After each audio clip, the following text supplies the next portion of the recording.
El 38 Congreso Sionista del 2020. Preparando el camino a quien ha de venir. Por Iván Oré, 1 de noviembre de 2020. Facebook @realbiopolítica. El nuevo orden mundial se está perfilando cada vez más. El 20 de octubre de 2020 se inauguró el 38º Congreso Sionista, que fue por primera vez llevado de manera virtual en los 120 años de su historia. Abrieron la reunión Reuven Rivlin y Benjamin Netanyahu, presidente del Estado de Israel y su premier respectivamente. Este Congreso Sionista ha mostrado, a diferencias de los anteriores, un divisionismo marcado entre dos bloques: por un lado, la facción mayoritaria unida en la coalición derecha ultraortodoxa, y por otro la facción centro-izquierdista. Han impedido llegar al consenso que por más de un siglo han tenido los distintos movimientos de este cónclave sionista sobre 5 puntos representado en cada una de estas comisiones: Aliyah, nombre que recibe la inmigración judía a la tierra de Israel; la educación judía sionista, los movimientos juveniles y la inclusión. La intermediación para evitar que el Congreso Sionista se frustre fue obra de las negociaciones promovidas por las organizaciones apartidistas como Viso, Naamat, Hadassah, Viena Ibrit y la Federación Sefaradí Mundial, quienes lograron impregnar al sionismo del siglo XXI una marca inclusiva desde factores tales como la etnicidad, la orientación sexual y la igualdad de género, en sincronizada con la agenda globalista de la élite Illuminati. Un segundo punto que llama la atención es el discurso de clausura que brindó el afamado filósofo Bernard Henry Levy sobre el futuro del sionismo. Bernard Henry Levy tiene su origen en una familia sefardita trasladada a Francia en el año 1954.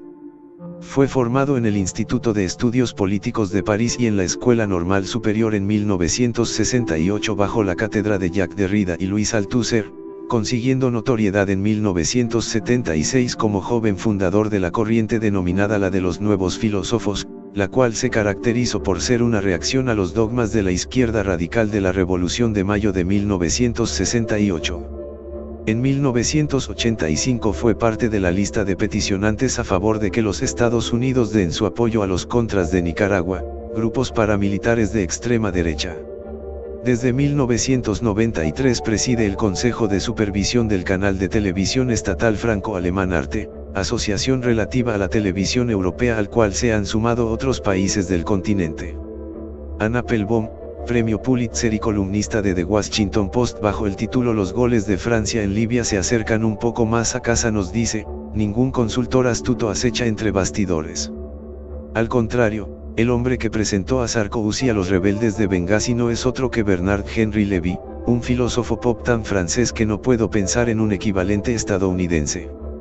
Simplemente no tenemos filósofos que se desabrochen las camisas, se casen con actrices rubias y tomen partido, con entusiasmo, en las guerras en Bangladesh, Angola, Ruanda, Bosnia y más allá.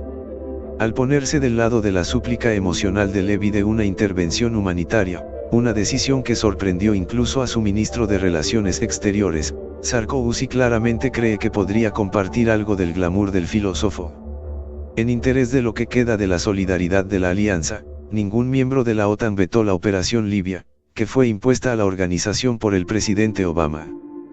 Pero Alemania y Turquía, dos pilares históricos de la alianza, se opusieron con vehemencia y públicamente. Muchos otros están furiosos en silencio. Según el relato de una fuente, Sarkozy acordó poner la operación bajo una bandera de la OTAN solo después de que la Casa Blanca amenazara con retirarse por completo. Al parecer, había asumido que el ejército de los Estados Unidos seguiría financiando una intervención que él dirigió. El patrimonio de Bernard Henry Levy en el 2004 ascendía a 150 millones de euros como propietario de sociedades de gestión de patrimonio, inmobiliarias y financieras. El origen de esta fortuna proviene principalmente de la herencia de sus padres y de inversiones bursátiles. Esto nos grafica lo definitivamente influyente que este peculiar filósofo sionista fue durante su visita a Benghazi para inclinar el apoyo solidario del presidente francés Nicolas Sarkozy para con los rebeldes de Libia en los operativos de 2011. Estos sucesos, donde no hay que descartar el manejo bajo bambalinas de los agentes sionistas, truncaron el proyecto del gobierno libio de Muammar el-Gaddafi de crear una potencia hegemónica en el Mediterráneo que resucite el imperio de Cartago. Imperio que tendría por sustento el dinar de oro respaldado por el emporio petrolero norafricano. Un hegemón así, hubiera amenazado el poder militar de la OTAN y desestabilizado el proyecto sionista del Gran Israel, necesario para materializar el tiránico sueño sionista de un superestado que sirva de albergue embrionario al que ha de venir.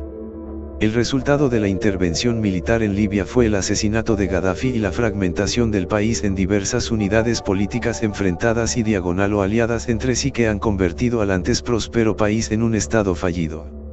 Es aquí donde entra un tercer factor, la participación de los ultraortodoxos o también llamados jaredíes en el proyecto sionista en alianza con la ultraderecha sionista formando un bloque dominante en el Congreso sionista del 2020. Los ultraortodoxos nunca habían participado antes del Congreso sionista. Los judíos ultraortodoxos son los que temen a Dios, consideran que la Torá entregada por Dios a Moisés en el monte Sinaí es el código de leyes de su sociedad, la cual tiene su propia cultura encapsulada dentro de los países donde habitan, contando con sus propios diarios, barrios, ciudades, comercios, escuelas y hasta partidos políticos. Es por eso por lo que en base a su sistema de creencias rechazan el sionismo en el sentido de que son contrarios a un Estado que emita leyes que coexistan con la ley masorética de la Torá, por lo que también se contraponen al ateísmo y al socialismo. Su presión es tanta que el Estado de Israel renunció a legislarse una constitución rigiéndose por leyes fundamentales complaciendo un capricho semántico. Su antisionismo se basa en que el reino de Israel fue destruido por Dios como castigo por los pecados de su pueblo elegido y dicha sanción será levantada por Dios cuando envíe al Mesías esperado como restaurador de Israel, por lo que interferir en el plan divino mediante la constitución del Estado de Israel es un sacrilegio que conlleva el culto idolátrico al Estado. Ese mismo Estado sionista que subvenciona el modo de vida ultraortodoxo mediante fondos educativos y ayudas sociales logrados por gestión de los partidos políticos ultraortodoxos. La quinta parte de los jaredíes residentes en Israel se encuentra por debajo del umbral de la pobreza y en un exponencial aumento demográfico. Ello ha logrado que los jaredíes cesen de condenar al Estado sionista de Israel y algunos se vuelvan militantes asimilados al proyecto del Gran Israel.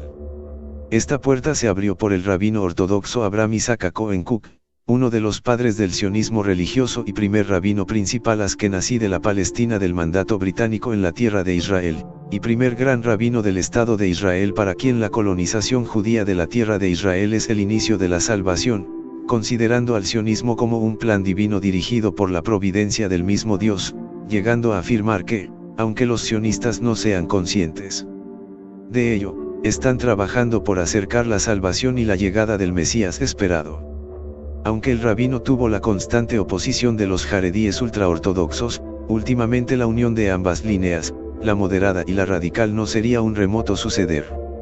Sea de uno u otro modo, el proyecto sionista avanza para crear un reino donde se asentará el Mesías judío esperado, cuyas características más asemejan al anticristo que al Hijo del Hombre, por lo que las masacres de Armenia y del Yemen, concatenado con las alianzas de Israel con las dinastías petro-monárquicas árabes y el apoyo de Estados Unidos y la Unión Europea, son solo la antesala de un próximo tercer templo donde se instalará un trono para servir de asiento a un maligno encarnado que cumpla su efímero destino como gobernante planetario de una tecnodictadura de alcance mundial.